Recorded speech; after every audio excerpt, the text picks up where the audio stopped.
Hey guys, I am very excited today because today I get to talk about Return to Oz, which came out in 1985 and it was directed by Walter Murch and stars Fairuza Balk, Nicole Williamson, Jean Marsh, as well as the voice talents of Denise Breyer, Sean Barrett, Brian Henson, and Lily Conway.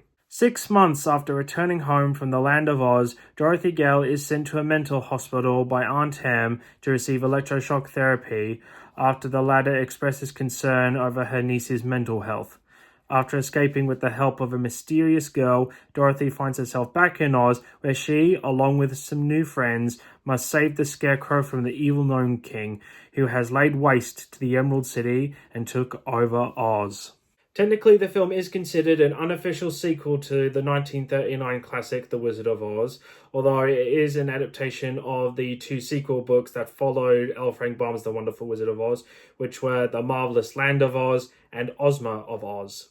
When the film was released in 1985, which, believe it or not, was 40 years ago, critics at the time were not that enthusiastic about it. They hated the darker tone and they harshly compared it to the original 1939 film, although over time it has since become a cult classic, especially among Oz historians who consider it a far more faithful adaptation of the books than The Wizard of Oz. And I can consider myself part of the fandom because this is not only a very good dark fantasy flick, but it is, like what Oz historians have said, a far more faithful adaptation of the L. Frank Baum books. In terms of visuals and tone, I would even go as far to say that to this day, this is the most faithful, theatrically released live-action Oz project to date. Of course, I've never read The Marvelous Land of Oz or Ozma of Oz, which this film is based on, but because I have read The Wonderful Wizard of Oz, I can say that this film fits the tone of that world much more closely than the iconic 1939 film did. Of course, one of the reasons why this film follows the tone of the old Frank Baum books more closely is the fact that it is a dark fantasy film, and the subgenre was very prevalent in the 1980s because you had films like The Dark Crystal, Labyrinth, and The Black Cauldron.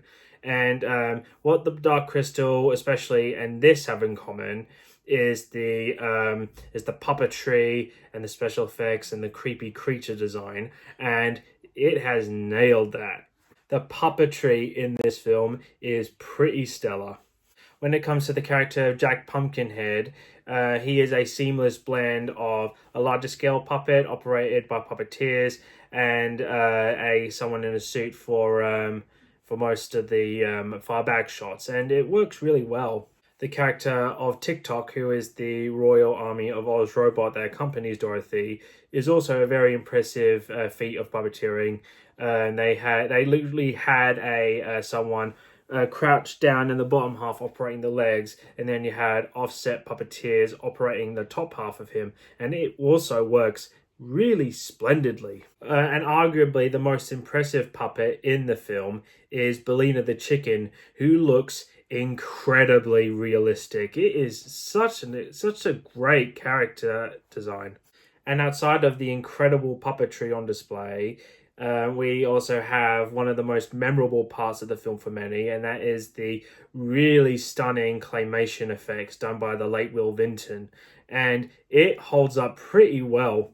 The claymation is very nightmarish, and it's also a big reason why a lot of kids were terrified of this film when they were younger.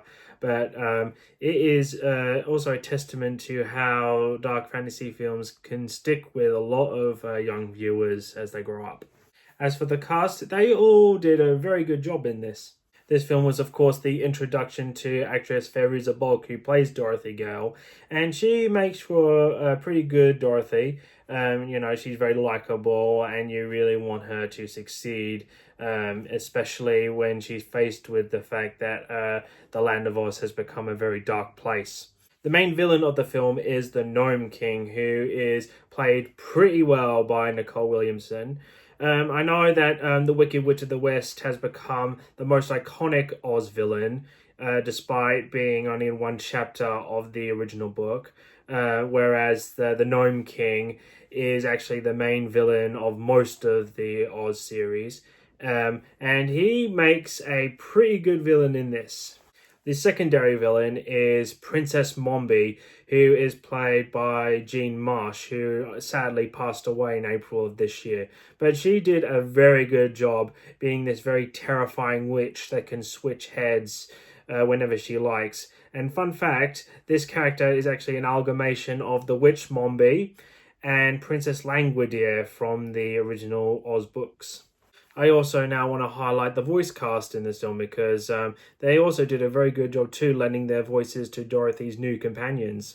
Denise Breyer is pretty good as Billina. Like, she really nails how it would sound if a chicken could talk. Sean Barrett does a pretty good job voicing the robot TikTok, and he does bring a lot of authoritativeness and kindness to the role. Brian Henson, who is the son of the legendary Muppets creator Jim Henson, lent his voice to Jack Pumpkinhead, and he really does a good job selling the character's childlike personality, even if he can come across as a bit annoying at times. And Lyle Conway is also pretty good as the Gump. I also want to highlight how good David Shire's score is in the film. It really does convey the tone and feel of L. Frank Baum's books, and it really, really is quite something special. Before I talk about my cons with the film, I also want to briefly talk about Disney's history with the Oz IP, as they actually were planning to do something with it years ago with the now cancelled The Rainbow Road to Oz film. And even though I don't know how that would have turned out, it probably wouldn't have been as good as this. And then, of course, they released this in 1985. And then they tried again in 2013 with... So I think I can safely say that this is Disney's best use of the Oz IP. Now I want to move on to my issues with it, because even though I do love this film, at least in my heart, it isn't perfect. Firstly, I do want to talk about the elephant in the room, and it is the dark tone and scary imagery in the film. And while I don't mind it, and I'm sure that plenty of brave kids can get a lot out of this, for the younger kids, at least the very younger kids, this isn't exactly the film that I would show them. Outside of the Scarecrow, who gets a bit to do in the third act, Dorothy's original friends don't really get to do much, really. I get why, but even when everything's all wrapped up at the end, they don't even get any speaking lines. Shame. And my last issue with the film is that when Dorothy gets back to the Land of Oz and she finds the yellow brick road all messed up, she runs along it to get to the Emerald City, and she reaches it a bit too quickly. Even though in the original Wizard of Oz story, it takes a while to reach Oz by foot, so it doesn't really make any sense to me. But overall, Return to Oz is a very good dark fantasy flick. Solid performances, great music, more faithful in terms of visuals and tone to the Oz books, and marvelous special effects, which were of course nominated for an Oscar, and is very well deserved as well. And that's it for Return to Oz. Of course, I mentioned earlier that Return to Oz was Disney's best use of the IP. But next time we talk about Oz, we're going to be talking about their worst use of it. Help me. Thank you guys for watching. If you want to like and subscribe, that would be wonderful. I hope you all stay safe out there. Cheers, everybody.